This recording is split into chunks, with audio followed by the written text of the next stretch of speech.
14 जुलै 2025ची ती तारीख होती. सकाळचे 11 वाजलेले असतील. 19 वर्षाची मंजू तिच्या आईला म्हणते की मी रानात जाऊन जे ऊसामध्ये गवत आहे ते गवत काढून आपल्या जनावरांसाठी आणते. त्यावेळेला त्या मंजूची आई म्हणते की तू एकटी जाऊ नको रानामध्ये, तू एकटी कशी जाणार, जवान पोरगी आहे, काय उचनीत झाली म्हणजे माझी इज्जत जाईल, तू तुझ्या भावाला घेऊन जा. आता या मंजूला तिच्या आईचं म्हणणं पडतं. ती तिच्या 21 वर्षाच्या भावाला घेऊन सोबत ऊसामध्ये जाते. त्यावेळेला गवत काढत असताना ऊसाला बसलेली एक मधमाशीचं छत होतं. त्या मधमाशीच्या छतामधून 2 माश्या आल्या आणि या मंजूच्या ब्लाऊजमध्ये शिरल्या. आता यावेळेला त्या मंजूला काहीच सुचत नव्हतं. हात घालून तर काढा येत नव्हतं. या मंजूने कसलाही विचार केला नाही. तिने तिचा ब्लाऊज काढून या मधमाशी काढायचा प्रयत्न केला. काढून पण टाकल्या. पण तेवढ्याच वेळात त्या मंजूचा भाऊ रिंकू, जो की 21 वर्षाचा होता, दिसायला हँडसम जवान होता. आता हा रिंकू ज्या वेळेला मंजूला या अवस्थेत बघतो त्यावेळेला त्याच्या मनामध्ये घालमेल चालू होते. तो आसपास बघतो की आसपास कोणी नाही दिसत. त्यावेळेला या मंजूला ऊसामध्ये ओढत नेतो आणि तिच्यासोबत ते वाईट कृत्य करतो. मंजू रडत होती, म्हणत होती नको करू, आपलं काय नातं, तू करतोय काय, तू नात्याला कलंकित करतोय. पण हा रिंकू हवस त्याच्या डोक्यावरती चढली होती. त्याने काही ऐकलं नाही या मंजूचं. आता जवान असलेला हा रिंकू या मंजूसोबत 2 ते 3 वेळा हे कृत्य करतो. ज्या वेळेला त्याचं समाधान होतं त्यावेळेला रिंकूला तो ब्लाऊज देतो आणि तिला म्हणतो की हे घाल आणि गवत घे आणि घराकडे चल, आणि घरी गेल्यानंतर तुझ्या आईला जर सांगितलं तर तिलाही मारेन आणि तुलाही मारेन. त्यावेळेला ही मंजू गवत घेते, घरी जाऊन निवांत बसते. आता काही करू शकत नव्हती. हा जो रिंकू होता हा तिच्या मावशीचा पोरगा होता, 21 वर्षाचा. आता या मंजूची अवस्था अशी झाली होती की आपलेच दात आणि आपलेच ओठ. त्यामुळे या मंजूने त्यावेळेला शांत घेतलं. पण हा रिंकू याच शांततेचा फायदा घ्यायचा प्रयत्न करायला लागला. मंजूची आई आजारी होती त्यामुळे या मंजूलाच घरची कामं करावं लागत होती. 2 म्हशी होत्या. मंजूला आई वडील. आता ही मंजू आईची एकटीच होती. तिची आई विधवा. तिचा पती काही दिवसापूर्वीच मरण पावलेला. तिच्यापाशी 2 ते 3 म्हशी होत्या. त्या म्हशीचं पालनपोषण करून तिच्या पैशावरून या दोघींचं कुटुंब चालत होतं. काही दिवसापूर्वी ही आजारी पडली होती. त्यामुळे आता ही मंजू स्वतः काम करायला लागली होती. रानात जाणे, गवत आणणे, ऊस कापून आणणे. आता मंजूच्या आईला भीती वाटत होती की जवान पोरगी आहे, एकटी रानात जाती, असं तिच्यासोबत काय वाईट घडलं तर माझी इज्जत जाईल, पोरीचं आयुष्य पण खराब होईल. आता करायचं काय तिला विचार पडला होता. त्यावेळेला मंजूच्या आईने तिच्या बहिणीला फोन लावला आणि तिला विचारलं की तुझा पोरगा रिंकू काय करतोय, काही दिवस माझ्या घरी पाठवून दे ना, माझ्या तर कशी अवस्था आहे तुला माहिती आहे, कोणीच नाही मागं बघण्यासाठी.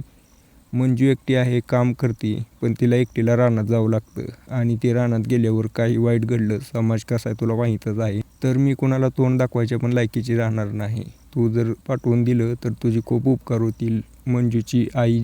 त्यावेळेला मंजूची मावशी म्हणते की हे काय बोलण्याचं साधन आहे. त्यावेळेला मंजूची मावशी तिच्या आईला म्हणते की हे काय सांगण्यासारखं आहे का, मला सांग ना तू फक्त कधी पाठवून देऊ. आता रिंकू काही वेळातच घरी येतो. त्यावेळेला त्याची आई म्हणते की तुला मावशीच्या घरी जायचं आहे आणि मावशीच्या घरी गेल्यानंतर त्यांना थोडंफार काम करू लागायचं आहे, थोडे दिवस जोपर्यंत ते आजारी आहे तोपर्यंत. नीट झाली की तू ये घरी आपला. 20-21 वर्ष वय असलेला रिंकू शाळा वगैरे शिकून बसलेला होता, पण नोकरी वगैरे काही नव्हती. त्यामुळे तो त्याच्या मित्रांसोबत दिवसभर हुंडारकी करत फिरायचा. तो म्हणला की चला जाऊन मावशीच्या इकडं पण जाणं होईल, राहणं होईल, थोडं वातावरणात बदल झाला म्हणजे फ्रेश वाटेल. म्हणून रिंकू होकार देतो. त्याच्या बॅगेमध्ये 2-3 कापडं घालतो आणि मावशीच्या घरी पोहोचतो 2-4 तासानंतर. 4 तासाच्या अंतरावरती तिचं घर होतं. आता हा रिंकू ज्या वेळेला मावशीच्या घरी पोहोचला त्यावेळेला मंजूची आई त्याला बघून खूप आनंदी होते. त्याचा लाड करायला लागते, त्याला जेवण वगैरे देते.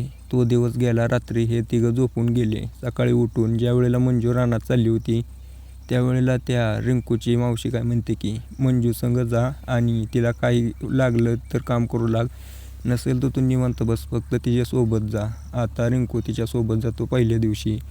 दुसऱ्या दिवशी पण तसंच. 2-3 दिवसानंतर जसं की मी तुम्हाला सांगितलं मंजूच्या ब्लाऊजमध्ये मधमाशी शिरली होती. तिने ब्लाऊज वगैरे काढून टाकलं. तिची ती काया, तिचं ते शरीर बघून या रिंकूला राहवलं नाही. अश्लील व्हिडिओ बघणारा रिंकू, त्याने तिच्यासोबत ते वाईट काम केलं आणि हे वाईट काम करत राहिला वारंवार.